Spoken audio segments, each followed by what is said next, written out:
अब आपको सीधे गुजरात लिए चलते हैं, जहां इस वक्त गृह मंत्री अमित शाह कुछ कह रहे हैं, सुनवाते।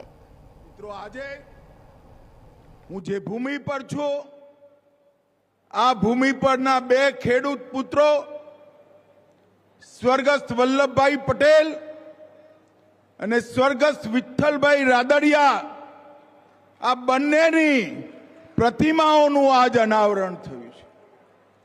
વલ્લભભાઈએ ન કેવલ રાજકોટ, સમગ્ર દેશના ખેડૂતોના સવાલો માટે હંમેશા લડાઈ લડી।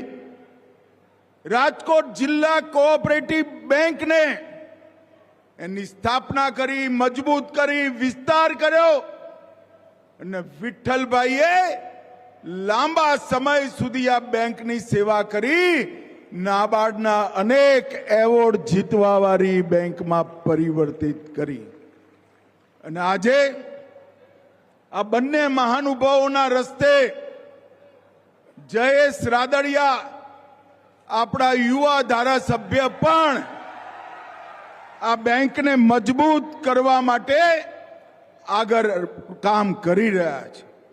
અહીંયા રાજકોટ જિલ્લા દૂધ સંઘ લિમિટેડ, રાજકોટ જિલ્લા ખરીદ વેચાણ સંઘ, રાજકોટ જિલ્લા સહકારી કપાસ વિક્રી સંઘ, રાજકોટ જિલ્લા સહકારી પ્રકાશન પ્રેસ, રાજકોટ જિલ્લા સહકારી બેંકની સરાફી મંડળી, આ બધાની સામાન્ય સભા છે।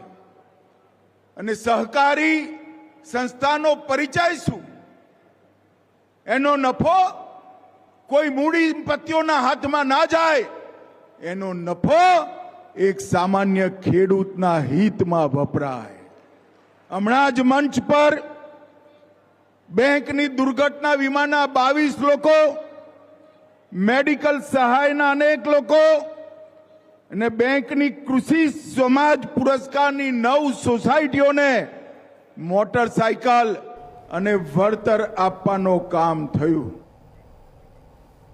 और इसी के साथ फिलहाल इस बुलेटिन में इतना ही।